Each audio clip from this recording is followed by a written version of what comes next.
Gente, caiu. Porque, não sei, de repente pararam os corações. Caiu a internet? Travou? Alguma coisa assim? Porque, de repente, pararam os corações e ninguém mais me mandou mensagem. Eu fiquei falando. Não? Tá, é porque eu comecei a perguntar, achei que ninguém tivesse me assistindo. Daí eu parei e comecei de novo. Pois bem, então já que não parou, vamos continuar, no caso. Eu tava falando pra vocês que o STJ entendeu em 2010 que é vedada a denunciação à lide ou chamamento ao processo. O que significa isso num processo civil? Significa que nós teríamos ampliação subjetiva do polo passivo de uma ação civil pública ambiental. E é muito importante vocês saberem que quando nós temos uma denunciação à lide ou, no caso, o chamamento ao processo, nós iríamos ter mais indivíduos compondo o polo passivo. Algo que não ia tornar célere a tutela coletiva, a ação civil pública ambiental. Ia demorar mais para o judiciário dar uma resposta à população que foi lesada. Outra questão que, ampliando o polo passivo de forma subjetiva, inserindo mais indivíduos no polo passivo, nós iríamos estar discutindo a culpa. Algo que não é possível em matéria de responsabilidade civil ambiental, porque ela é objetiva. Já que é objetiva, nós não podemos verificar se aquele indivíduo agiu com dolo ou com culpa. E se trazermos outros indivíduos para o polo passivo, iremos discutir se eles estão agindo com dolo ou com culpa. Então é vedada a denunciação à lide, o chamamento ao processo numa ação civil pública ambiental, porque ela tem natureza de responsabilidade civil objetiva, pautada na teoria do risco integral. Vocês entenderam isso, adelantes focados? É muito importante. A FUNCAB tá cobrando jurisprudência e vai cobrar de novo. E Banca CESP vai vir babando também. Tá bom, pessoal? Importante vocês lembrarem. Agora, desconsideração da pessoa jurídica. Bom, em matéria de responsabilidade civil, é pacífico o entendimento que é possível, mas é fundamentado na teoria menor. Ou seja, nós vamos adotar o artigo 28 do Código de Defesa do Consumidor, que também adota-se a teoria menor para a desconsideração da PJ, quando a personalidade jurídica for um obstáculo para o ressarcimento daquele dano ambiental. Nós não vamos adotar a teoria maior do artigo 50 do Código Civil de 2002. Tá bem, pessoal? Importante vocês saberem. Será aplicada a teoria menor, até porque nós temos previsão expressa no artigo 4º da Lei 9.605 de 98, que é a Lei de Crimes Ambientais, e pasmem, numa Lei de Crimes Ambientais, nós temos a previsão da desconsideração da PJ. Em matéria de responsabilidade civil ambiental, é pacífico, dentre os doutrinadores Edis Milari, Pacheco Fiorillo, que é possível. Agora, em relação aos criminalistas, em relação à responsabilidade criminal, nós temos divergência, conforme eu irei abordar para vocês. O Guilherme Nutt, por exemplo, que é o professor da PUC São Paulo e desembargador do TJ, que é muito cobrado nas provas de magistratura, entende que não pode, por causa do princípio da intranscendência das penas, tá bem? Então é importante vocês saberem que a desconsideração da PJ será aplicável de acordo com a teoria menor do artigo 28 do Código de Defesa do Consumidor e artigo 4º da Lei de Crimes Ambientais, quando a pessoa jurídica for um obstáculo ao ressarcimento dos prejuízos causados à qualidade do meio ambiente, tá bem? Outra questão muito importante. O STJ, em 2009, entendeu que é imprescritível a reparação ambiental. Ou seja, já que nós estamos falando de um direito de terceira geração, de terceira dimensão, conforme o professor Paulo Lepori, a melhor doutrina de direito constitucional moderno, entende, não há prescritibilidade para exigir a reparação daquele dano ambiental. Tá bem? Há doutrinadores, inclusive, que fundamentam essa imprescritibilidade no artigo 37 da Constituição Federal de 88, porque é um interesse indisponível, interesse público indisponível. Mas vocês não podem confundir com o prazo quinquenal prescritivo para, no caso, da propositura da ação civil pública ambiental e da ação popular. Então, cuidado isso com vocês, não tentarem, né, te confundirem na prova. Então, é imprescritiva a reparação ambiental, de acordo com o que o STJ firmou no entendimento em 2009, mas há um prazo prescritivo quinquenal para a propositura da ação civil pública ambiental e da ação popular. Na lei de ação civil pública, pessoal, não tem esse prazo prescritivo. Então, por analogia, nós adotamos o prazo prescritivo quinquenal previsto na ação popular, tá bem? Bom, o STJ, ele entendeu em 2010 e foi algo cobrado pela Defensoria Pública do Pará em 2015, que é possível a acumulação de indenização pecuniária e obrigações de fazer. Ou seja, é possível que aquele indivíduo que lesou o meio ambiente, que estava ecologicamente equilibrado, que pague um valor pecuniário para o Fundo Nacional do Meio Ambiente previsto na Lei de Ação Civil Pública Ambiental e também restitua aquele meio ambiente ao status coante, tá bom? Então, é possível essa acumulação. E digo mais, algo que eu vou adiantar aqui pra vocês. É possível a acumulação de ação civil, ação de indenização, né? Ação de fazer, a indenização pecuniária e danos morais coletivos, que é o que o MPF está pleiteando no caso da ação civil pública ambiental lá de Mariana. Gente, já que eu mencionei essa questão do dano moral coletivo, o STJ entendeu essa questão do dano moral coletivo em 2013, adotando a tese do poluidor coletivo. Então, nada impede que aquele indivíduo que causou um dano ambiental, ele venha a ser condenado a pagar danos morais coletivos. E vejam que o STJ entendeu de que não há necessidade de demonstrar que aquela coletividade sentiu dor, sentiu repulsa por causa daquele dano ambiental. Eu estou aqui em São Paulo, mas eu senti muita tristeza por causa do Rio Doce, que veio, né, ser atingido por lama, aquela lama tóxica proveniente da barragem de Fundão. Creio que você que está no Pará, você que está no Mato Grosso, você que está em Porto Alegre me assistindo, também sentiu essa repulsa, essa dor. Não precisa estar lá em Minas Gerais ou no Espírito Santo para sentir essa dor, tá bem? Mas essa dor não precisa ser demonstrada. Quando o Ministério Público, no caso federal, lá no caso de Mariana, pediu que a Samarco ou a Vale fossem condenadas a pagar um dano moral coletivo. Mas o STJ entendeu que deve estar expresso esse pedido para que ele venha, no caso, a ser solicitado e sentenciado numa ação civil pública ambiental, numa sentença coletiva. Inclusive, o enunciado 455 da 5ª Jornada de Direito Civil do CJF, do STJ, entendeu que o artigo 944 do Código Civil de 2002, quando menciona danos, também abrange danos morais coletivos e danos sociais, que só podem ser pleiteados numa ação coletiva. Entenderam, pessoal? Agora, algo muito importante que vocês precisam saber, que no caso, danos morais coletivos são diferentes de danos sociais. Danos sociais são lesões à sociedade por rebaixamento de seu patrimônio moral por diminuição na qualidade de vida. O STJ julgou esse caso de danos sociais, que também só pode ser pleiteado numa ação coletiva, no ano passado. E aí, no caso, teríamos uma indenização punitiva por dolo ou culpa grave daquele que cometeu danos sociais.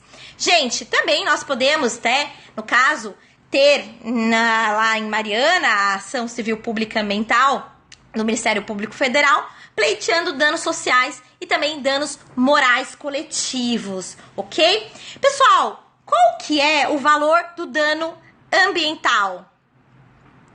Vou falar mais devagar, então. Bom, o STJ, em 2010, ele julgou um caso de que aquele indivíduo que causou dano ambiental queria que fosse condenado a um valor para restituir aquele dano, aquele meio ambiente ao status quo antes, conforme o número de corpos de animais mortos que aquele dano causou. Aí o STJ entendeu que não, que aquele valor não deveria ser atribuído em face dos corpos dos animais mortos. Mas nós temos que verificar a cadeia alimentar, o habitat que foi lesado. Então não tem como atribuir o valor do dano ambiental ao número de corpos de animais mortos por causa daquele ato, daquele fato que ocorreu, tá bem? Bom, nós também temos essa questão da indenização, de acordo com o entendimento do STJ em 2011, em relação à compensação em unidade de conservação ambiental. O artigo 36 da lei do SNUC, que é a 9.985 de 2000, menciona que quando o empreendimento que possa causar danos ambientais venha a se instalar numa unidade de uso sustentável, queira se instalar e pode causar danos ambientais, o órgão ambiental competente para conceder a licença ambiental poderá cobrar um valor a título de compensação. E aqui acontece, se esse empreendimento causar um dano ambiental durante a sua atividade, aquele valor daquela compensação deverá ser levado em conta, o que ele já pagou, para atribuir o valor da indenização em relação ao que aconteceu de danos ambientais. Então, não pode se cobrar novamente aquele valor, ele deve ser considerado quando for atribuir um valor a título de indenização por causa daquele dano ambiental ocorrido no interior de uma unidade de conservação ambiental. Pois bem, pessoal, passando essa parte de responsabilidade civil, agora eu vou abordar para vocês sobre ação civil pública um pouquinho mais. Nós temos a competência jurisdicional para apreciar uma ação civil pública ambiental no artigo 2º da Lei 7.347 de 85, que é a Lei de Ação Civil Pública Ambiental, que fala que será competente o juízo do local da ocorrência do dano ambiental ou de onde ele se concretizará. Imagine que nós temos um dano ambiental ocorrido no mar, no caso da Chevron em 2010, no litoral norte do estado do Rio de Janeiro, vazou vários milhões de litros de hidrocarbonetos. E aquela mancha de hidrocarbonetos chegou no litoral sul do Espírito Santo. Mas, por causa da prevenção, já que tanto as comarcas do litoral sul do estado do Espírito Santo quanto do litoral norte do estado do Rio de Janeiro eram competentes para apreciar uma ação civil pública ambiental, nós tivemos, no caso, Goytacazes, a comarca de Goytacazes, como competente, porque ali foi proposta a ação civil pública ambiental pelo Ministério Público Federal. Então, no momento da propositura da ação, nós teremos a prevenção, mesmo que hajam várias comarcas, vários foros competentes, tá bem? Agora, se o dano for regional ou nacional, nós teremos a capital do estado como competente. Imaginem o caso da Samarco. Agora vamos analisar o caso concreto. Vejam, o Rio Doce, ele é um rio de domínio federal, de acordo com o artigo 20 da Constituição Federal de 88. Ele corta dois estados, o estado de Minas Gerais e o estado capixaba, que é o Espírito Santo.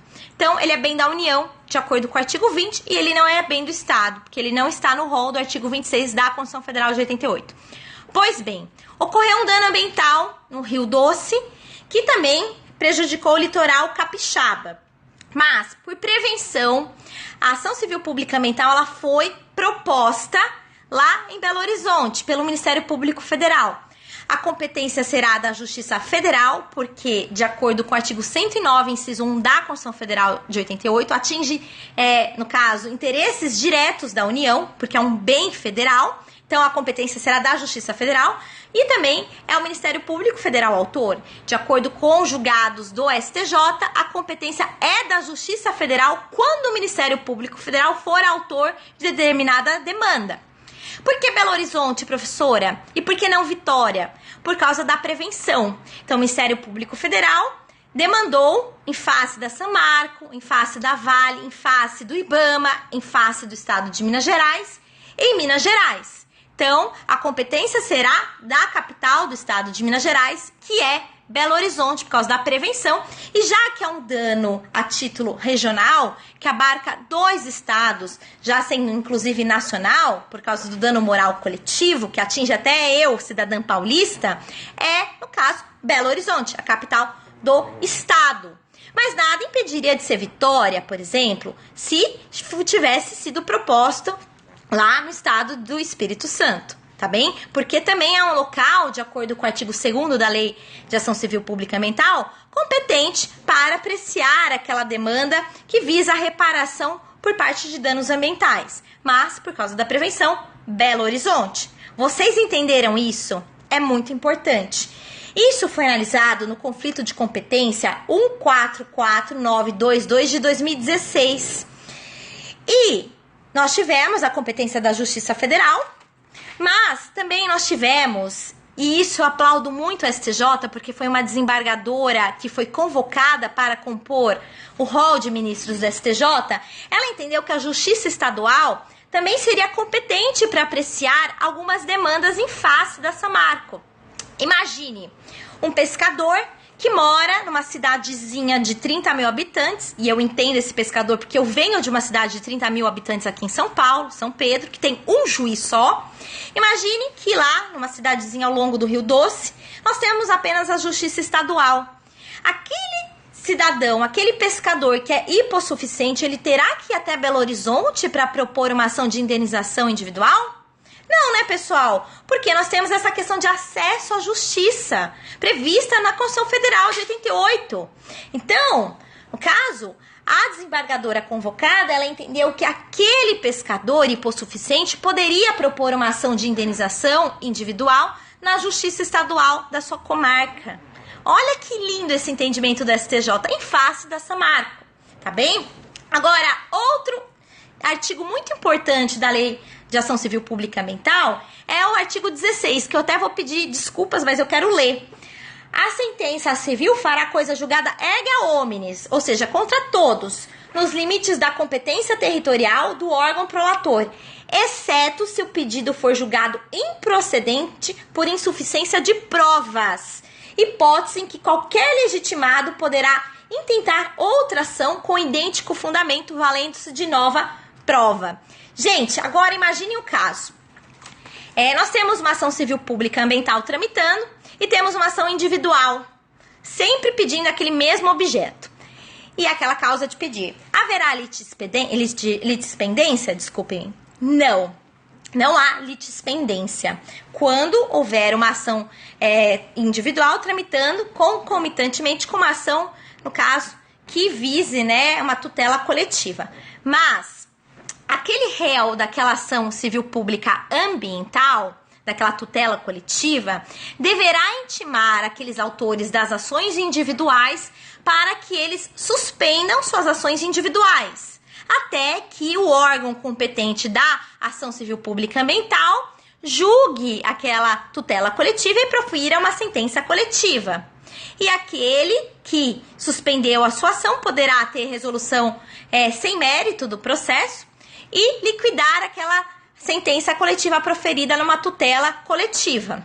Mas o STJ, melhor dizendo, em 2016, ele entendeu que se aquele réu da ação civil pública ambiental não intimar aqueles autores individuais das ações individuais, para que eles suspendam suas ações individuais, aguardando a sentença coletiva da ação civil pública ambiental, nada impede que esses autores individuais, não sabendo dessa ação civil pública ambiental, tramitando concomitantemente com as suas ações individuais, após uma sentença coletiva, também liquidem essa sentença coletiva proferida na ação civil pública ambiental.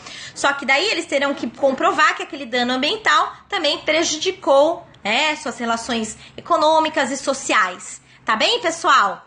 Então, importante vocês saberem que essa é a posição atual do STJ de 2016, tá bom? Então, importante vocês saberem que não há litispendência quando há uma ação civil pública ambiental concomitantemente com uma ação individual. Bom, agora aqui um entendimento muito importante para quem vai prestar essa prova de delegado de polícia. Responsabilidade administrativa ambiental, ela tem natureza jurídica objetiva ou subjetiva? Bom, o STJ, em 2012, entendia que era subjetiva, até porque as infrações administrativas ambientais, elas estão previstas na mesma lei de crimes ambientais com os crimes ambientais. Apesar de ter o nome de lei de crimes ambientais, nós temos as sanções administrativas e as penas, no caso, em relação aos crimes ambientais. Mas, em 2015, o STJ entendeu que a responsabilidade administrativa por danos ambientais seria objetiva, uma vez que o artigo 14, parágrafo 1º da Lei de Crimes Ambientais não menciona se é subjetiva ou objetiva. Para ele, é objetiva. Aí, em outubro, nós tivemos um outro entendimento do STJ no mesmo ano, da mesma turma, que foi no AGRG, no RESP 62584 do Rio de Janeiro. esse entendimento foi o seguinte: nós tivemos um entendimento monocrático, que o relator entendeu que seria objetiva, e aí o indivíduo recorreu com agravo regimental e a turma entendeu que seria subjetiva a responsabilidade administrativa. Trata-se de um julgado que a Ipiranga, ela contratou, a petroleira Ipiranga, ela contratou um navio para transportar sua carga. Em direito marítimo, eu sou advogada especialista nessa área também, nós falamos que aquele que transporta é o armador. Então, nós temos um contrato de frete, é um contrato de aluguel da embarcação. E aí, ela contratou essa embarcação para transportar sua carga, que eram mais de 70 mil litros de óleo diesel.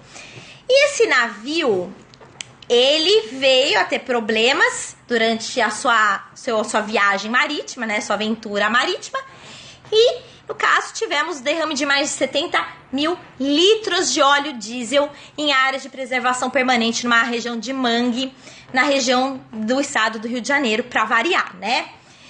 E aí, no caso, a prefeitura de Guarapirimirim, do Rio de Janeiro, aplicou a multa.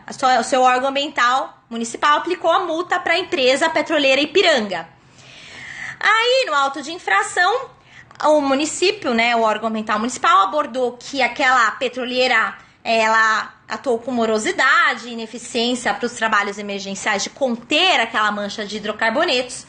E a Ipiranga contestou aquele auto de infração que instaurou um processo administrativo. E disse que não é possível responsabilizar quem não cometeu o ilícito, que no caso seria a dona da carga, a Ipiranga. E aí o STJ entendeu que realmente a Ipiranga não poderia ser responsabilizada. Gente, esse julgado é de 8 de outubro de 2015, julgado da turma. Eu, particularmente, data vênia a posição do STJ, como especialista em direito marítimo, entendo que quando você contrata aquele transportador, aquele armador que vai transportar a sua carga, você tem responsabilidade pelo navio. Então, você vai ter zelo, você não pode atuar com negligência. Você vai, no caso, adotar todas as medidas possíveis. Então, aqui, tudo bem, responsabilidade administrativa subjetiva. Mas, no meu ver, como direito maritimista, né, especialista em direito marítimo, eu entendo que a Ipiranga deveria sim ser responsabilizada, porque não trata-se de uma intranscendência das penas. No caso, né, que o Guilherme Nucci menciona que as sanções administrativas têm natureza de pena. Não trata disso. Trata-se que devia ter zelo ao contratar aquela transportadora. Então, data vênia, peço desculpa ao STJ, mas eu discordo dessa posição. Inclusive, nós temos agora um lead case que vai ser julgado pelo STJ em relação àquelas 50 mil cabeças de gados que estavam naquele navio que naufragou no Pará, ano passado. Já faz um ano e até agora nós não tivemos nenhuma resposta a esse dano ambiental. Nós temos várias carcaças de gado ao longo das margens do rio, na cidadezinha portuária lá em Belém, no Pará, perto de Belém, inclusive, tá bem? Então nós vamos ter essa questão. Agora, algo que também é muito cobrado nas provas em relação à competência. Não se deve confundir a competência para conceder licença ambiental e aquela competência para fiscalizar. Isso porque o artigo 17 da Lei Complementar 140 de 2011 menciona que nada impede que aquele órgão ambiental que não concedeu a licença ambiental também fiscalize. Um exemplo que eu dou para os meus alunos em preparatórios lá no ênfase. Imaginem o Rio São Francisco, que é um rio da competência da União, porque é um rio de bem da União, o artigo 20 da Constituição Federal de 88, ele corta vários estados. Imagine que o IBAMA ele concede uma licença ambiental para o empreendimento que venha se instaurar lá no estado de Alagoas. Tem alguém aqui de Maceió, que eu vi no começo da minha transmissão, um grande abraço. Imagine que aquele empreendimento venha se instaurar lá no Rio São Francisco, no estado de Alagoas. Pois bem, o órgão ambiental que concedeu a licença ambiental comeu bola, ele não fiscalizou. Mas o órgão ambiental do estado de Alagoas, de acordo com uma denúncia, ele ficou sabendo que aquele empreendedor estava descumprindo algumas condicionantes fixadas pelo IBAMA quando concedeu a licença ambiental.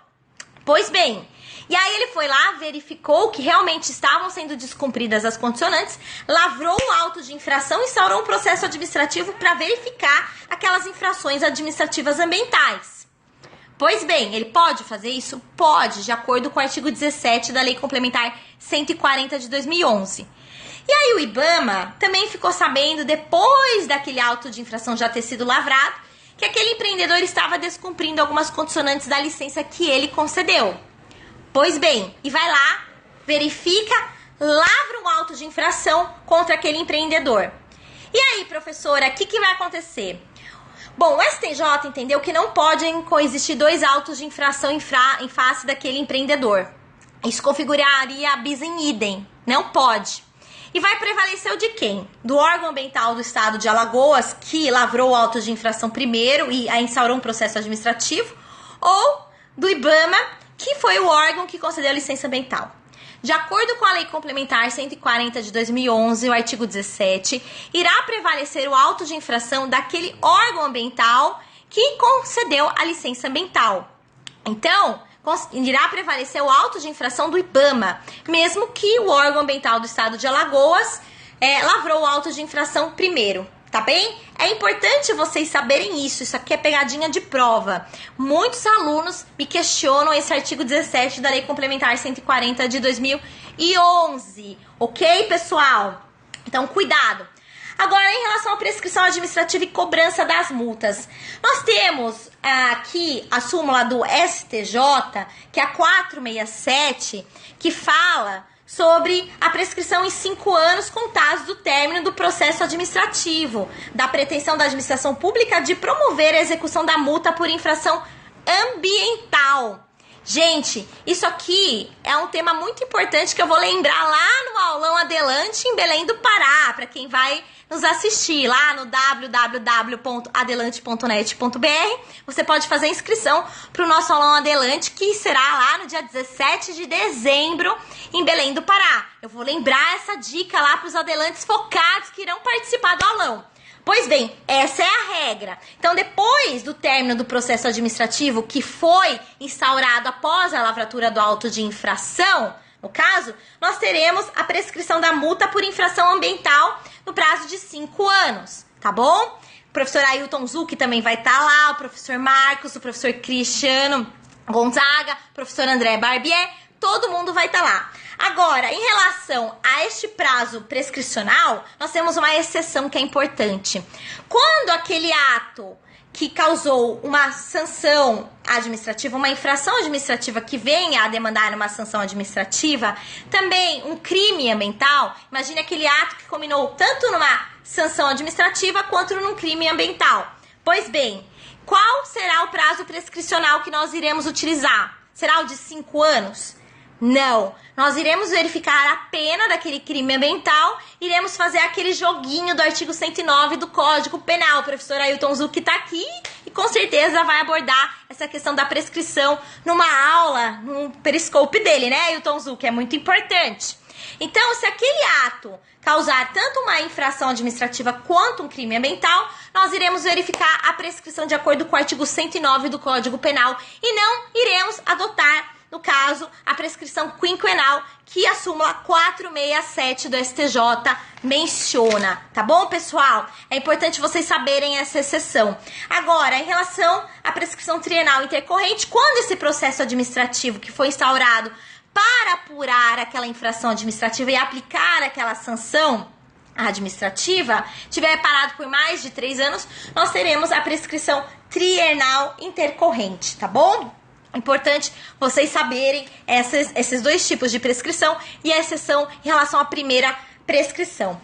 Pois bem, pessoal, a responsabilidade penal em matéria de direito ambiental, ela sempre será subjetiva, seja em relação a crimes ambientais, seja em relação a crimes dolosos contra a vida. Nós temos aquela questão do princípio da pessoalidade da pena, e transcendência das penas, conforme o que o professor Guilherme Nucci, aqui de São Paulo, menciona. Então, a responsabilidade em relação ao direito ambiental, em relação aos crimes ambientais, será subjetiva. Nós iremos verificar se aquele indivíduo atuou com dolo ou com culpa. Nós temos a possibilidade da responsabilidade penal da pessoa jurídica, mas há uma questão muito controversa dentro da própria doutrina. Temos uma primeira corrente que não admite a responsabilidade da pessoa jurídica. E aqui eu cito para vocês o Raul Zaffaroni, lá da Argentina, que todos vocês de direito penal adoram estudar, o Tourinho, o Delmanto, o Bittencourt e o próprio Luiz Flávio Gomes. Eles entendem que a pessoa jurídica ela não tem culpabilidade, ela não age com culpabilidade, ela não tem imputabilidade e nem potencial da consciência da ilicitude, porque eles adotam uma tese que é da ficção jurídica, de Savigny e Feuerbach, que a pessoa jurídica é uma abstração. Então, ela é um ente fictício e irreal. Então, para esses doutrinadores, é inviável, no caso, atribuir um crime ambiental para a pessoa jurídica. Não pode a pessoa jurídica ser responsabilizada por um crime ambiental, conforme esses doutrinadores. Mas a segunda corrente, que eu trago aqui para vocês, o Guilherme Nucci, e também os ambientalistas Edis Milaré e o Paulo Afonso Leme Machado. Também nós temos aqui o Sérgio Salomão Checaira, professor de criminologia aqui da USP, o Damásio de Jesus e Ada Pellegrini Granover. Eles entendem que é possível sim responsabilizar a pessoa jurídica por um crime ambiental. Isso porque nós adotamos a teoria da realidade de Otto Guercke. Então a pessoa jurídica, ela tem uma culpabilidade, no caso da função social da empresa, que a professora Ana Frazão da UNB adota. Então, nós temos essa culpabilidade social, a empresa como centro de emanação de decisões. Isso, no caso, é adotado em países do Common Law.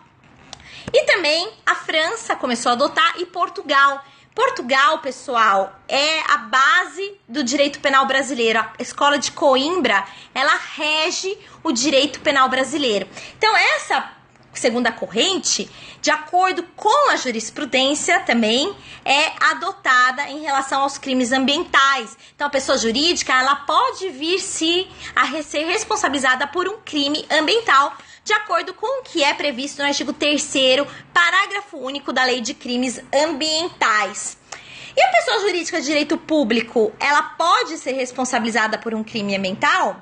Há controvérsias na doutrina. Vejam, Guilherme Nucci entende que pode. Já o Vladimir de Passos de Freitas entende que não. Tá bem? Isso é muito importante para vocês levarem para uma prova de segunda fase, que venha cobrar a legislação penal extravagante, crimes ambientais. Vejam, temos outra divergência na doutrina em relação aos crimes culposos da pessoa jurídica. Há quem entenda que a pessoa jurídica não pode ser responsabilizada por crimes culposos, como o Edis Millar, em relação a crimes ambientais, mas, de acordo com entendimentos de tribunais regionais federais, que, independentemente da pessoa jurídica ter causado aquele dano ambiental, aquele crime ambiental, cometido aquele crime ambiental com dolo ou com culpa, basta que tenha ocasionado no interesse ou benefício da sua entidade. Ok, pessoal? Então, nós temos essa questão. Bom, o que caiu lá na FUNCAB, o que a FUNCAB cobrou em delegado de polícia do Pará? Responsabilidade penal em ricochete ou sistema de dupla imputação paralela? O que acontece, pessoal? Nós tivemos um caso de um dano ambiental ocorrido no Riozinho, lá no Paraná. A Petrobras, ela deixou um caminhão, um transportador de caminhão lá, que ela transporta hidrocarbonetos para os postos e para as refinarias, tombar, e veio, no caso, a poluir um riozinho lá no estado do Paraná. Ocorre que nós tivemos uma ação penal pública incondicionada, de acordo com o artigo 28 da Lei de Crimes Ambientais, no caso, demandando 2 diretores da Petrobras e a própria Petrobras. Ocorre que esses diretores, eles entraram com HC. E, ao apreciar o HC, o tribunal entendeu pela exclusão desses 2 diretores do polo passivo da ação penal pública incondicionada em relação a crimes ambientais, deixando só a Petrobras como ré nessa ação penal pública incondicionada por crimes ambientais. E aí chegou lá no STF, a primeira turma, a ministra Rosa Weber, analisou o recurso extraordinário 548181 do Paraná de 2013 e entendeu que a pessoa jurídica Petrobras poderia sim ser condenada sozinha por crimes ambientais, sem estar presente os 2 diretores que foram excluídos do polo passivo da ação penal pública incondicionada por um HC. Tá bem? E aí o STJ entendia que não poderia e não sei o quê. E aí, esse julgado dessa primeira turma foi para plenário e em 2014 o STF entendeu que, né, pacificou a sua jurisprudência, no caso, que não seria mais aplicável, não seria mais obrigatório o sistema da dupla imputação paralela, ok, pessoal? E aí o STJ, em 2015, alinhou seu entendimento ao STF, também entendendo que seria possível, inclusive, denunciar apenas a pessoa jurídica, não precisando estar na peça acusatória a pessoa física, concomitantemente com a pessoa jurídica. Então, nós não adotamos mais a responsabilidade penal em ricochete de forma obrigatória, que é por procuração, ou o sistema da dupla imputação paralela, ok? Já falei para vocês a questão da desconsideração da PJ em relação a crimes ambientais. O Guilherme Nucci entende que não, por causa do princípio da intranscendência das penas. Senão iríamos atribuir responsabilidade objetiva por crimes ambientais a outrem, né, o que é vedado. E o Milaré, que foi promotor de justiça aqui em São Paulo e hoje é um grande advogado ambientalista e doutrinador, entende que pode, por expressa previsão no artigo 4º da Lei de Crimes Ambientais. Qual é a competência para julgar crimes ambientais? A regra é da Justiça Estadual, até porque nós tivemos, no caso, o cancelamento da súmula 91 do Superior Tribunal de Justiça, que mencionava ser da Justiça Federal. Mas nós temos algumas exceções. Quando o crime for praticado contra a União ou a bordo de navios e aeronaves, quando o tipo penal estiver previsto na Lei de Crimes Ambientais e num tratado internacional que o Brasil seja Estado parte ou signatário, e a ocorrência do crime deu-se em território brasileiro, mas sua consumação deveria dar-se no estrangeiro e vice-versa. Aí, no caso, Justiça Federal. E as contravenções penais sempre serão julgadas pela Justiça Estadual por força do artigo 109, inciso 4 da Constituição Federal de 88. São os crimes vagabundos, salvo se o contraventor tiver foro por prerrogativa de função. Agora, aqui, uma dica que vocês querem saber, né, em relação ao princípio da insignificância e os crimes ambientais, que eu vou lembrá-los lá no Aulão Adelante, em Belém do Pará, do professor Ailton Zucchi. Inscrições em www.adelante.net.br. Só tem gente ótima jogando dura, né, para não falar outra palavra. E aqui eu tô com a minha canequinha do ênfase, né, fazendo uma propaganda pro meu curso preparatório. Vejam, pessoal, o que acontece? Princípio da insignificância. Nós temos uma jurisprudência do STJ que é aplicável o princípio da insignificância ou da bagatela aos crimes ambientais. Eu trouxe aqui para vocês alguns julgados. Nós temos o RESP do Rio Grande do Norte, que é 1425943 de 2014, que menciona ser aplicável o princípio da insignificância. No caso concreto, o indivíduo ele portava duas aves silvestres em sua residência. Os animais estavam domesticados, sem indícios de maus tratos. Imagine retirar um papagaio do ambiente doméstico e colocá-lo na natureza. Ele não ia sobreviver nem 5 minutos. E isso é muito comum aqui no interior de São Paulo, as pessoas adotarem maritacas e papagaios em seus ambientes domésticos, tá bem? E aí o STJ entendeu pelo princípio da insignificância ser aplicável nesse caso concreto, tá bom? Também nós tivemos esse princípio da insignificância, que eu irei lembrá-los lá no Aulão Adelante em Belém do Pará, conforme já mencionei aqui para vocês o site, acabei de mencionar, que também o STJ entendeu ser aplicável de acordo com a GRG no RESP, lá em 2013, em relação ao desmatamento ocorrido dentro de uma unidade de conservação ambiental. Que quando nós temos um desmatamento ocorrido numa unidade de conservação ambiental, que é tipificado no artigo 40 da Lei de Crimes Ambientais, nesse caso concreto, foi um pequeno agricultor rural que desmatou aquela vegetação nativa. Então, o STJ entendeu que é aplicável o princípio da insignificância. Vejam que nós estamos analisando casos concretos aqui, e já vou explicar para vocês por que disso. Outro julgado de 2011 que o STJ julgou, e aqui é importante, é em relação à pesca em período proibido, do artigo 34 da Lei de Crimes Ambientais, que está em pauta por causa do informativo 845 do STF, do ministro Dias Toffoli. Tá bem, pessoal? Mas daqui a pouco eu já vou explicar para vocês o que significa esse tipo penal, tá bom? Então, é aplicável, porque o STJ entende pelo princípio da fragmentariedade e intervenção mínima do direito penal. Isso por causa de criminal que o professor Ailton Zucchi estava falando hoje na live dele, lá no aeroporto de Cuiabá, onde ele foi dar uma super aula para o caderno dos alunos, né, professor Ailton Zucchi? Então, nós temos essa questão de política criminal. Então, princípio da fragmentariedade e intervenção mínima do direito penal. Aqui nós temos que não é reconhecida a tipicidade material, apesar de ser reconhecida a tipicidade formal, ou seja, aquela conduta, ela se encaixa num tipo penal, apesar de ter dolo, ok? Então, nós temos uma mínima ofensividade para ser aplicado o princípio da insignificância ou da bagatela. O STF entendeu também, já em vários julgados, que é aplicável esse princípio da insignificância. Tanto que nós temos aqui a segunda turma, no inquérito 3788 do Distrito Federal, julgado agora em 2016, que eu até menciono nesse meu livro de Direito Ambiental, e tem delegado de polícia que está na promoção lá no site da editora Armador, para vocês adquirirem a parte de direito ambiental, tá imperdível no ambiente virtual, tá bem, pessoal? É a Black Week da editora Armador. Eu menciono esse julgado da Carmen Lúcia, relatora. Ela fala, inclusive é um julgado, que eu vou até contar aqui para vocês quem era o indivíduo que estava pescando, que era o Jair Bolsonaro. O Jair Bolsonaro, ele estava numa unidade de conservação ambiental em Angra dos Reis.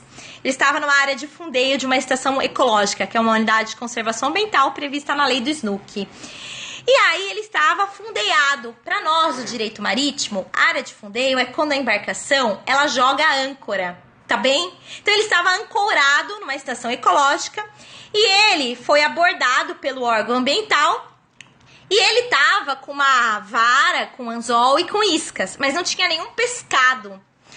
Vejam, Jair Bolsonaro estava numa unidade de conservação ambiental e falei para vocês do artigo 40 da Lei de Crimes Ambientais, que fala sobre crimes ambientais cometidos numa unidade de conservação ambiental.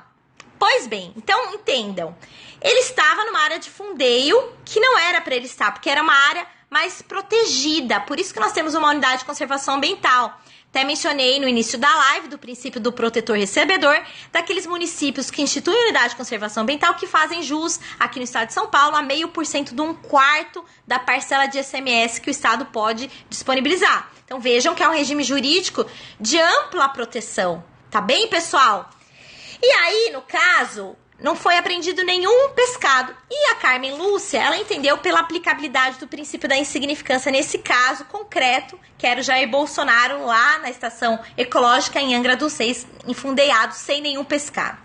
Pois bem, agora, nós tivemos estes dois HCs, que é o HC 125566 e o HC 127926, julgados pelo relator Dias Toffoli, da segunda turma do STF. E vejam que isso é uma divergência na própria turma, que foi divulgada agora no informativo 845. E o Dias Toffoli, ele entendeu que não era aplicável o princípio da insignificância a esse tipo penal do artigo 34. Que também é no caso de pesca. Mas vejam, o indivíduo, né, os indivíduos desses HCs, eles não estavam em unidade de conservação ambiental. Então, eles estavam numa área que era, sim, uma área de proteção ambiental, mas não era uma unidade de conservação ambiental, que tem um regime jurídico mais protegido, né, que protege mais aquela área.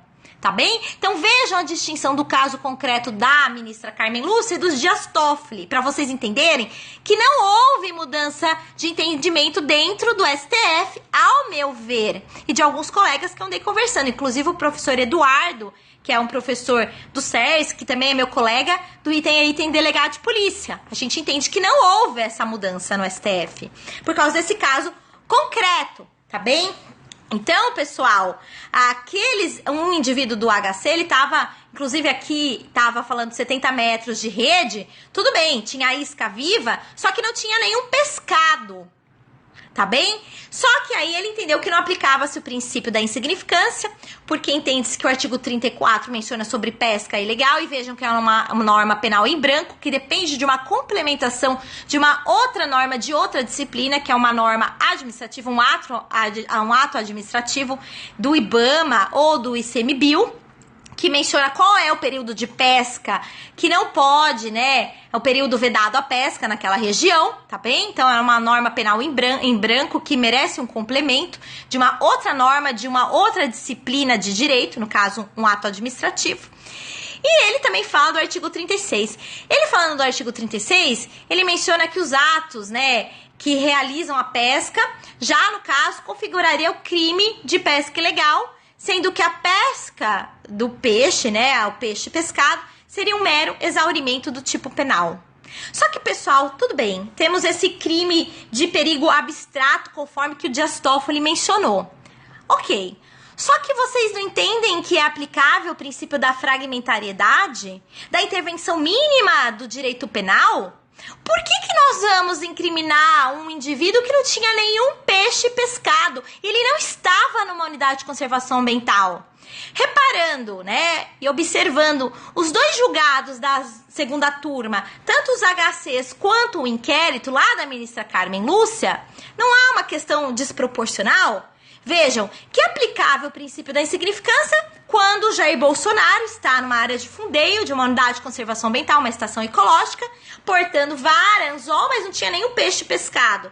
Agora, quando o indivíduo ele está numa área, tudo bem, é de preservação ambiental, mas não é uma unidade de conservação ambiental, tem um regime jurídico um pouco menos, né, assim, cuidadoso em relação ao direito ambiental, e também estava com esses artefatos, mas não tinha nenhum pescado na embarcação, na mini embarcação, né, no caso, e aí não aplica-se o princípio da insignificância.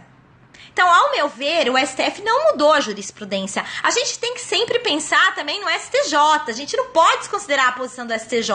Claro, se você for prestar provas de delegado de polícia de Goiás, que é a banca CESP, o CESP gosta de cobrar a jurisprudência mais recente. Aí vai estar lá, de acordo com a posição recente do STF, aplica-se o princípio da insignificância no caso de pesca ilegal do artigo 34, combinado com o artigo 36 da Lei de Crimes Ambientais? Não, porque é uma jurisprudência recente que a banca CESP gosta de cobrar. Agora, a banca FUNCAB, que cobra a jurisprudência, como nós verificamos na última edição do Pará, mas cobra a jurisprudência que já está, no caso, né, já solidificada. Então, nós iremos verificar, de acordo com o STJ, o STF, e aí aplica-se sim o princípio da insignificância aos crimes ambientais. Vocês estão entendendo, adelantes focados?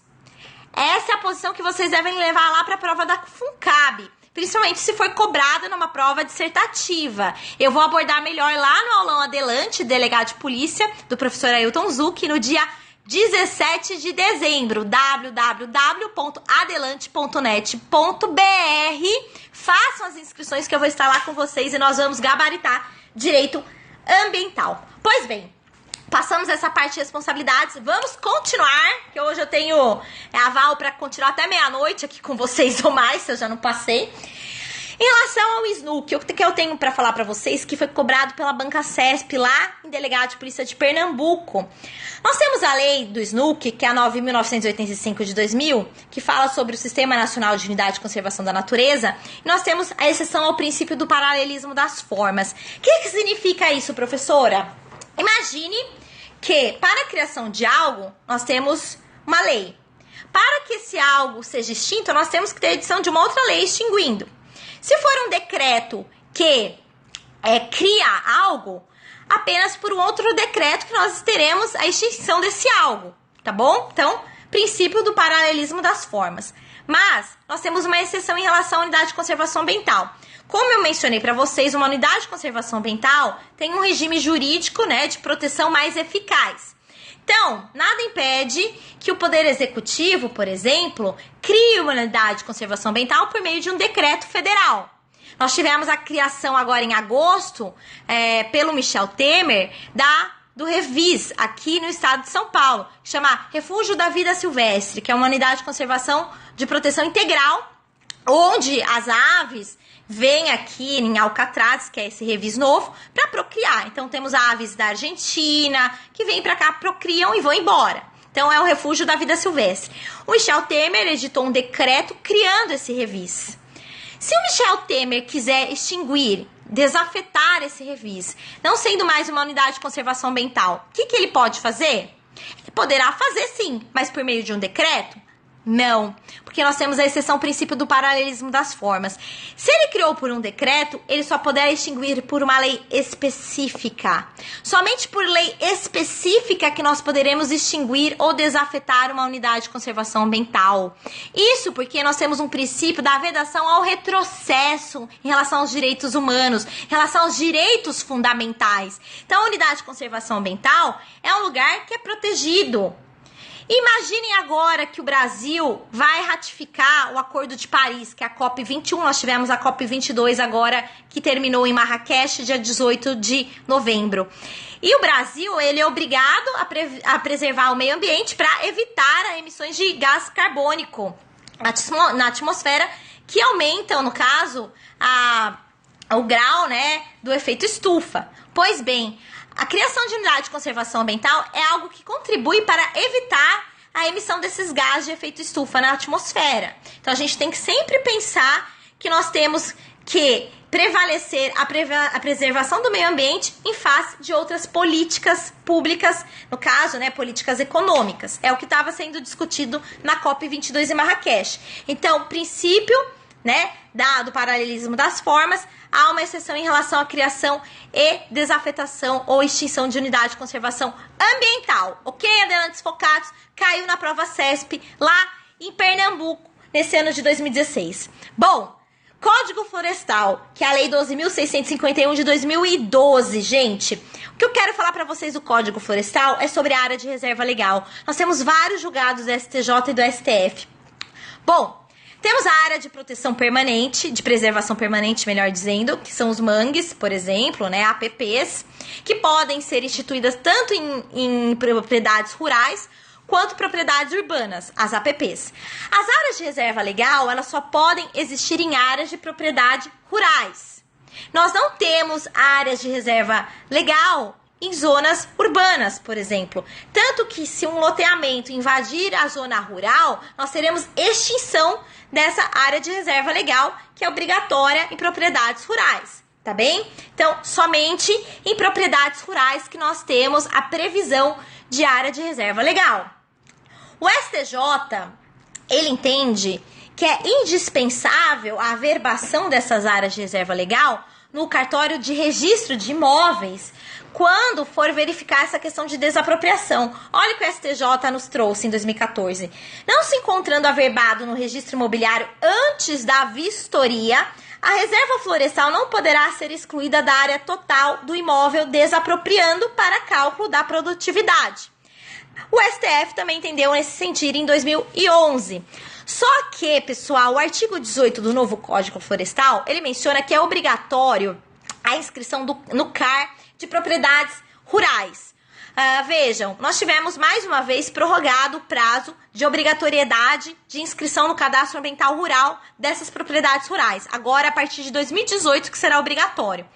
Mas, de acordo com este artigo 18, não é preciso que essa área de reserva legal esteja registrada, averbada no registro de imóveis do cartório de registro de imóveis daquele bem imóvel, né, da propriedade rural, tá bem?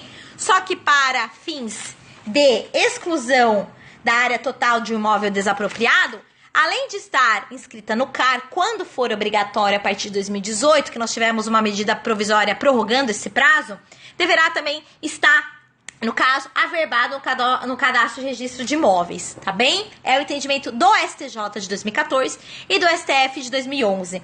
Nós temos isenção do imposto territorial rural. Gente, eu também sou tributarista, tá?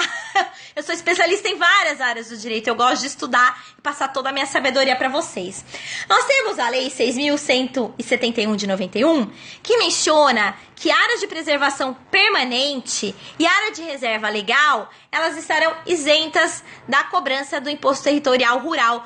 O ITR é um imposto federal da competência da União, mas a União pode delegar aos municípios a cobrança e fiscalização, sendo que os municípios ficarão com toda a parcela arrecadada a título de ITR. Só uma curiosidade de direito tributário para vocês. O STJ entendeu em 2014 que para haver essa isenção do imposto territorial rural, é imprescindível a averbação no respectivo registro de imóvel rural, no registro de imóvel imobiliário, né, no caso. Então, para que o proprietário daquela propriedade rural faça jus à isenção do ITR, no caso de área de reserva legal, e não estou falando de APP aqui, porque a APP não está incluso nesse julgado, somente a área de reserva legal, além de estar inscrito no CAR, deve também estar averbado no respectivo registro imobiliário, aquela área de reserva legal, para que aquele proprietário faça jus à isenção do ITR em relação àquela área de reserva legal do imóvel rural. Ok, pessoal? Área de reserva legal, só imóvel rural. Vocês não vão me assinalar a questão da FUNCAB que fala que também é em área de zona urbana, tá? Vai ter errado, por favor, ok? Senão vocês, vou ficar muito chateada com vocês, né? Ainda mais se for em Goiás, Banca CESP, vai ser meu aniversário lá, a prova de Goiás, faço aniversário dia 6, então vocês têm o dever de gabaritar essas questões de direito ambiental. Agora, em relação ao artigo 10, inciso 2, parágrafo 1º da Lei 9.393 de 96, nós temos a exclusão da base de cálculo do ITR quando nós temos florestas nativas, APPs e áreas de reserva legal, ok? Então, nós teremos exclusão da base de cálculo deste imposto territorial rural. Gente, percentagens de área de reserva legal. Vejam, quando for floresta amazônica, mas o bioma for Amazônia Legal, alô povo que vai prestar a prova de Pará, de delegado de polícia do Pará. Isso aqui é importante para vocês. A percentagem obrigatória de área de reserva legal na propriedade rural será de 80% de vegetação nativa que irá compor a área de reserva legal. É obrigatório. Então, Amazônia, floresta amazônica, cujo bioma seja Amazônia Legal. Agora, quando for floresta amazônica, mas o bioma for cerrado, nós teremos uma percentagem de 35%. Alô, povo do Mato Grosso, tá? Bioma cerrado. Quando for Campos Gerais e demais, no caso aqui em São Paulo, é demais, e Campos Gerais será de 20% da parte, né, de vegetação nativa do imóvel rural. Essas percentagens, elas podem ser diminuídas quando mais de 50% do município ou do estado tiverem vegetação nativa, tá? De acordo com o decreto municipal ou decreto estadual, que nós temos previsão no Código Florestal, ok, pessoal? Então, o povo que vai prestar a prova de delegado de polícia do Pará, 80% é a percentagem obrigatória de área nativa, vegetação nativa, numa propriedade rural, tá bom? Que será área de reserva legal. Cuidado com essa percentagem de 80%. Não confundam com cerrado, que é 35%. Pois bem, pessoal, mas aqui, né, vamos continuar. Imaginem que a propriedade rural, ela não tem esses 80%. Lá em Belém do Pará. Pois bem, né? E eu aqui em São Paulo, eu tenho 50% de área de reserva legal e o mínimo exigido é 20%. O que eu posso fazer? Eu posso comercializar, que é a cota da reserva ambiental, conhecida como CRA, moeda verde. Então, eu, Tatiana, aqui dona do sítio que a Ailton Zucchi comprou, tenho 50% de área de reserva legal, só que o mínimo é 20%. E você que tá aí em Belém do Pará e tem um sítio e não tem os 80%, pode comercializar essa minha percentagem excedente. Nós chamamos de cota de reserva ambiental, que é a CRA moeda verde. Nós temos umas questões de dispensa de área de reserva legal, quando o empreendimento for de abastecimento público de água e tratamento de esgoto, e também em áreas adquiridas ou desapropriadas por concessionárias, permissionárias, para explorar potencial hidráulico e também para instaurar aquelas linhas de transmissão de energia elétrica. Então, teremos a dispensa de área de reserva legal. Ok, pessoal? Vocês estão entendendo? Eu vou lembrar de vocês lá no aulão Adelante. Inscrições em www.adelante.net.br. E no caso, nessa área de reserva legal, admite-se o manejo sustentável da área de reserva legal, da floresta, né, da vegetação nativa. Relação ao licenciamento ambiental. Vamos destruir a FUNCAB e também a CESP com licenciamento ambiental, que vai cair, hein, pessoal? Deixa eu só beber uma água aqui na minha caneca do curso ênfase, né? Caneca vermelhinha, linda.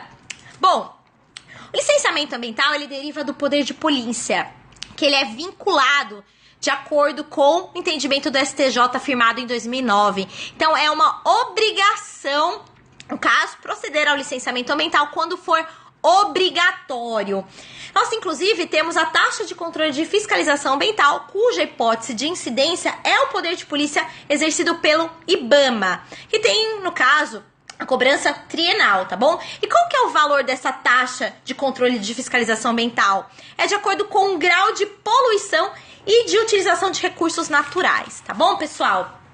O fundamento do licenciamento ambiental é quando a atividade ou empreendimento causar degradação ambiental. Aí nós teremos procedimento de licenciamento ambiental. O artigo 19 da nossa resolução CONAMA 237 de 97 menciona, no caso, que quando aquele empreendedor que obteve a licença ambiental descumprir algumas condicionantes ou surgir um fato superveniente que questione a viabilidade daquele empreendimento, daquela atividade, a licença ambiental poderá ser revogada, no caso cancelada, suspensa. Até porque, de acordo com o entendimento do Fiorillo, que é um professor maravilhoso de direito ambiental e tem um livro espetacular que eu utilizo nas minhas aulas, ele entende que a licença ambiental ela tem natureza sui generis, é um ato discricionário do poder público. Então, para nós, é uma autorização administrativa, porque ela tem um caráter precário. Então, se aquele empreendedor descumprir condicionantes fixadas para a obtenção daquela licença ambiental, ela poderá ser revogada. Tá bem, pessoal? É muito importante vocês saberem isso. Outra questão. Nós tivemos um julgado em 2007 sobre a transposição do Rio São Francisco. E lá em 2007, o STF, melhor dizendo, entendeu que não compete ao Supremo Tribunal Federal, não compete ao Poder Judiciário apreciar se aquele empreendimento, aquela atividade, ela é viável ou não. Então, ele não irá verificar aquele mérito da administração pública, se a administração pública concedeu aquela licença ambiental, né, se é viável ou não a transposição do Rio São Francisco, foi o que o STF entendeu. Ele só irá verificar se aquela licença ambiental, ela foi concedida conforme a legalidade. Se for dotada de legalidade, ele poderá rever a concessão dessa licença ambiental. Bom, a questão da concessão de licença ambiental de acordo com a Lei Complementar 140 de 2011. O artigo 12 menciona o critério do ente instituidor da unidade de conservação ambiental. Todos os entes da federação poderão instituir unidade de conservação ambiental. Aqui, quando eu vou dar aula em São Paulo, eu passo pelo Parque Estadual da Serra do Mar. O estado de São Paulo, ele instituiu a unidade de conservação ambiental, parque estadual, mas poderia ser um parque municipal, poderia ser um parque nacional. Então, critério do ente instituidor. Imagine que o empreendimento, no caso a Ecovias, que é o sistema da rodovia Anchieta Imigrantes, queira se instalar ali, né, no Parque Estadual da Serra do Mar, coisa que ocorreu. Então, a licença ambiental, de acordo com esse critério do ente instituidor da unidade de conservação ambiental, será o órgão ambiental do Estado de São Paulo competente para conceder a licença ambiental. Mas o artigo 12 da Lei Complementar 140 de 2011 menciona uma exceção, salvo no caso das APAs, que é uma unidade de conservação ambiental. Imagine, no caso, que as APAs é a unidade de conservação ambiental mais comum existente no território pátrio. Então, a União institui uma APA num bem de território do Estado. Será quem competente para conceder a licença ambiental nesse caso? A União ou o Estado? De acordo com este artigo 12 da Lei Complementar 140 de 2011, será competente o Estado, que é o critério da dominialidade do bem. Então, né, é um local, território do Estado, será competente ele, porque nós temos essa exceção ao critério do ente instituidor da unidade de conservação ambiental. Apesar da APA ser da União, mas, no caso, instituída no território estadual, será o Estado competente para conceder a licença ambiental para aquele empreendimento, tá bem? Isso aqui é muito cobrado em prova de magistratura federal. O povo cai na pegadinha, que é uma beleza. E vocês, adelantes focados, não cairão nessa pegadinha, tá bom, pessoal? Ó, temos também o critério da extensão do impacto ambiental. Se for impacto ambiental municipal, será o ente municipal competente para conceder a licença ambiental. E assim por diante, se for estadual ou, no caso, à União. Nós temos, inclusive, um decreto que fala sobre essa competência em âmbito federal em relação aos portos e rodovias, que é o 8437 de 2015. E também temos o critério da dominialidade do bem, de acordo com o artigo 20 e 26 da Constituição Federal de 88. Outra questão muito importante é a competência supletiva prevista no artigo 15 da Lei Complementar 140 de 2011. Imagine que o órgão ambiental competente para conceder a licença ambiental, ele perdeu o prazo para responder se iria deferir ou não aquela licença de operação para aquele empreendedor que almeja. Perdeu o prazo. Primeiro, o empreendedor ele pode entrar com mandado de segurança e no caso o Poder Judiciário obriga a administração pública a falar se vai deferir ou não a licença ambiental. Mas imagine que é o órgão ambiental do estado de São Paulo que perdeu esse prazo de 6 meses para se pronunciar acerca do deferimento ou não da licença de operação, por exemplo. Poderá o IBAMA, de forma supletiva, de acordo com o artigo 15 da Lei Complementar 140 de 2011, trazer para si a competência e apreciar se aquele empreendedor pode ou não obter aquela licença de operação. Então, nós temos a competência supletiva. Vocês não vão confundir a competência supletiva para conceder a licença ambiental com aquela, no caso, competência de mera informação.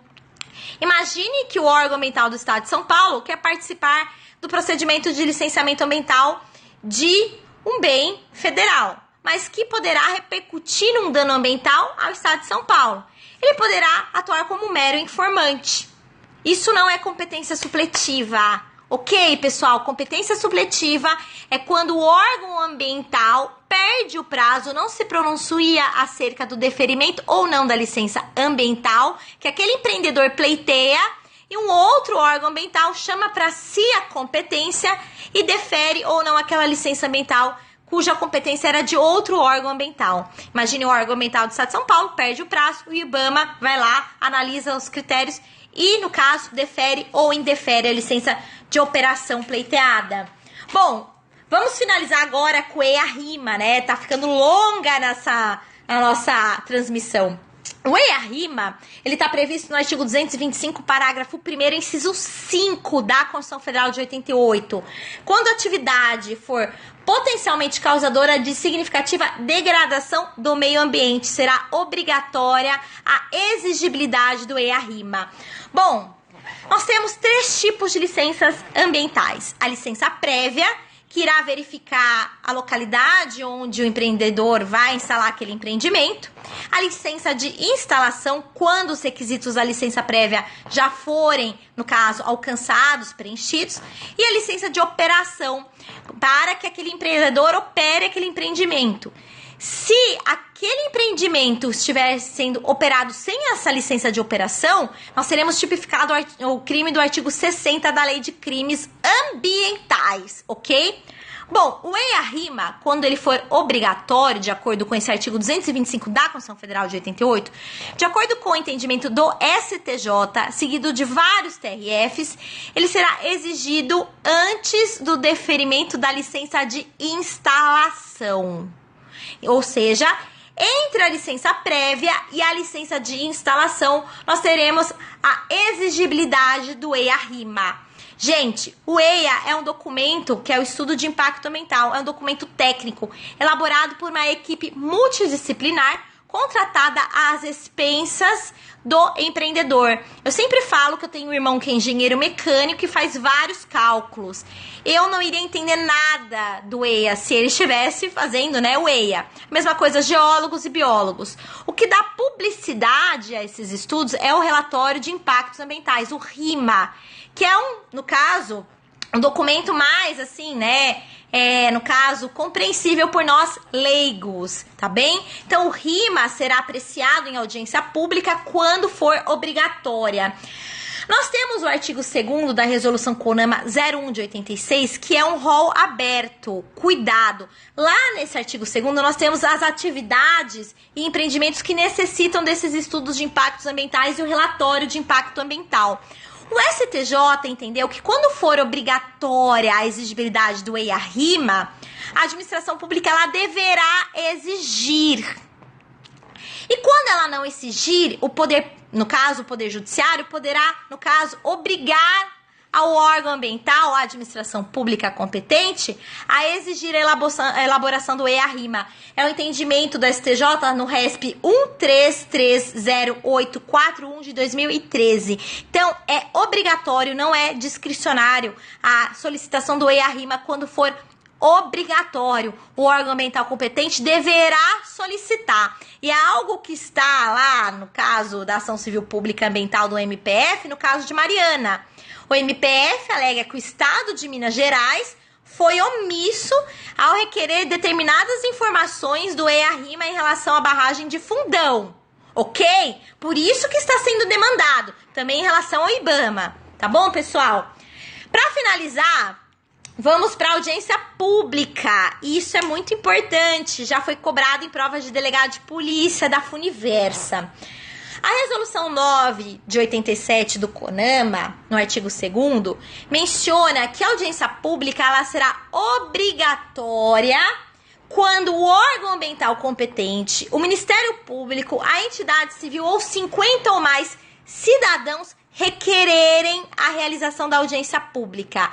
Se a licença ambiental for concedida sem realização dessa audiência pública, quando obrigatória, e vejam que não é sempre, só quando estiverem previstos esses requisitos do artigo 2º da resolução 987 do CONAMA, se a licença ambiental for concedida sem realização dessa audiência pública, ela será inválida e poderá ser realizada mais de uma audiência pública para abordar, para apreciar o mesmo relatório, o mesmo RIMA.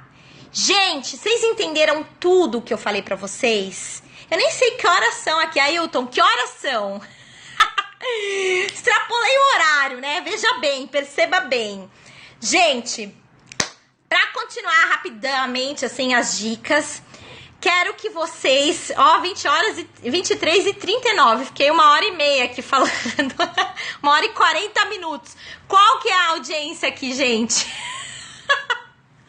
Fiquei feliz de estar falando aqui ao vivo pra vocês, que nem uma tagarela, né? Tá ainda tonto? Vai lá pro aulão Adelante. Vai lá que você vai, no caso, lembrar de tudo que eu tô falando aqui, vai gabaritar as questões do Delta do Pará. Mais de 4.600 telespectadores, quase 5.000 telespectadores. Gente, a gente vai deixar Funcab no chinelo? Vai, né?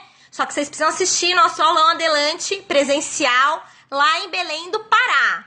Eu jogo duro, vocês sabem disso, né? Ainda mais quando me subestimam, eu jogo duro, né? Vocês sabem.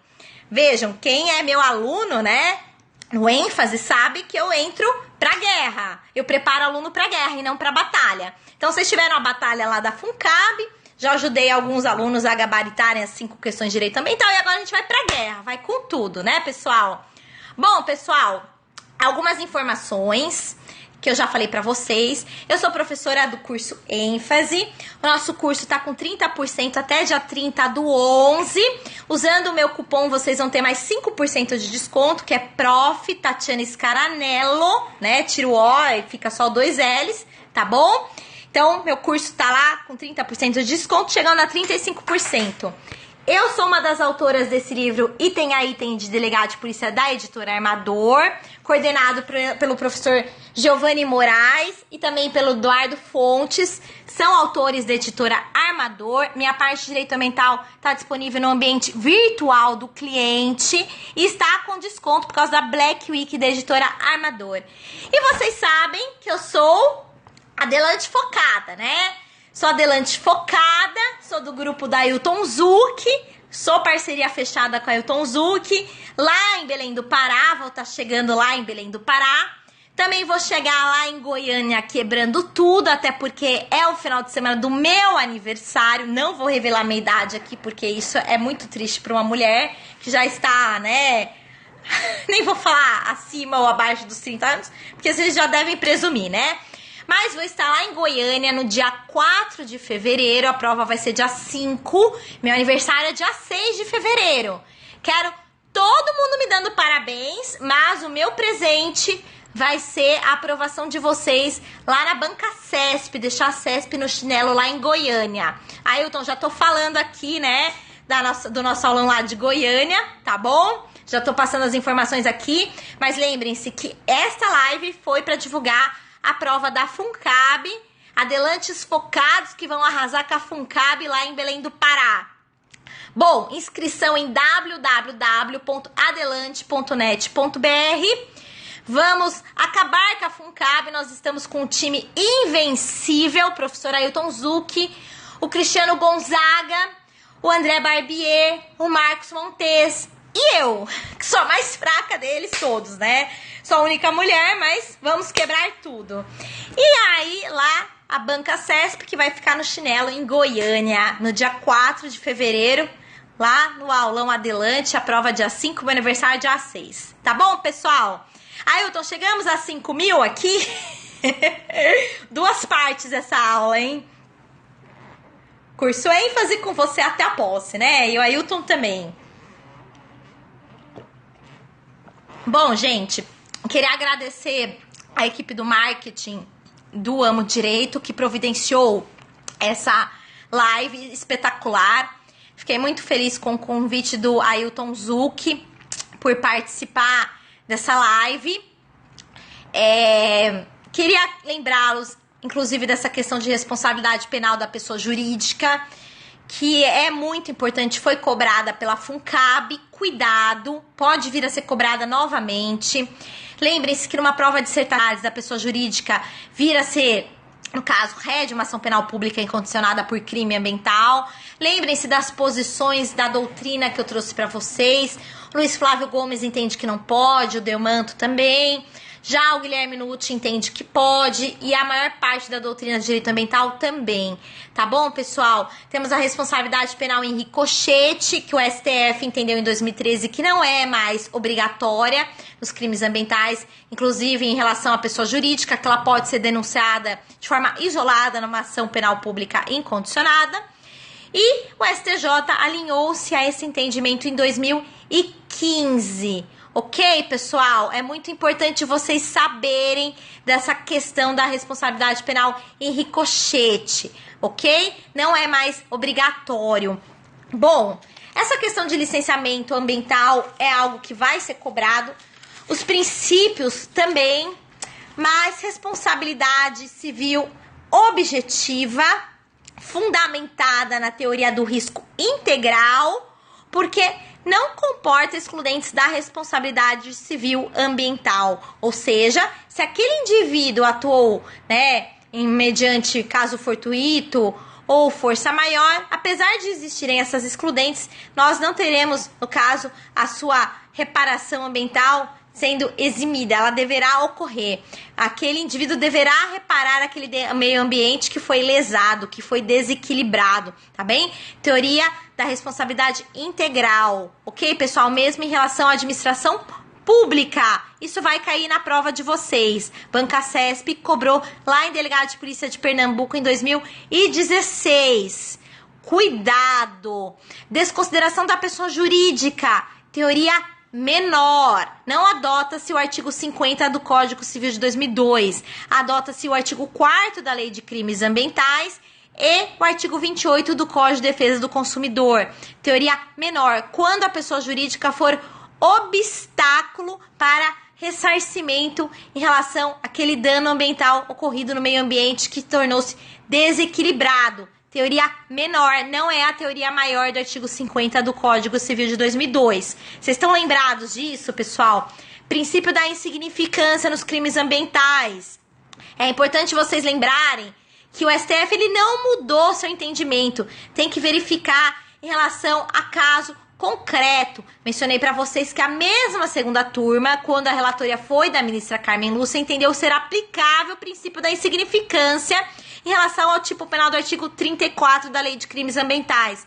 Agora, o Dias Toffoli, no informativo 845, entendeu que não, ok? Importante vocês saberem que é de acordo com o caso concreto. Não adotem a posição de que o STF mudou de posição. Não. Só verifiquem se a banca for CESP e aí o STF, né, entendeu agora nesse informativo 845 e a banca CESP cobra a jurisprudência atual. Tá bom, pessoal? Importante vocês saberem essas questõezinhas. Responsabilidade administrativa ambiental agora é objetiva. Ou, aliás, subjetiva. Uma hora é objetiva, outra hora é subjetiva. Agora, STJ entendeu ser subjetiva, tá bom? Então, é importante vocês saberem essas jurisprudências atualizadas, tanto do STF quanto do STJ. Tá bom, pessoal? Batemos 50 mil telespectadores, Ailton Zucchi. Já chegamos à meia-noite. Gente... Agora eu vou dormir. Eu preparei essa aula a manhã inteira pra vocês. Nem sei quantas folhas de caderno foram, mas foram mais de 15 folhas, tá bom? E eu fico feliz que vocês tenham participado. Um abraço pro povo de Goiás, que estão me pedindo aqui. Um abraço pro povo de Belém, que vai me receber no dia 16 de dezembro, né? Ailton Zucchi, estaremos lá. Vamos tomar um açaí lá em Belém do Pará, todo mundo junto. E é isso aí, o Tatiderno, né? Mas é o Zucaderno. Então, inscrições em www.adelante.net.br. Inscrições para o aulão Adelante lá em Belém do Pará, que será no dia 17 de dezembro. Vamos quebrar a banca FUNCAB. E também, em breve, teremos inscrições para o aulão Adelante em Goiânia, para a prova de delegado de Goiás, cuja banca será a CESP, que vai ficar no chinelo após essa live. Beleza, pessoal? Agora vou dormir, tá bom? Um beijo pra vocês.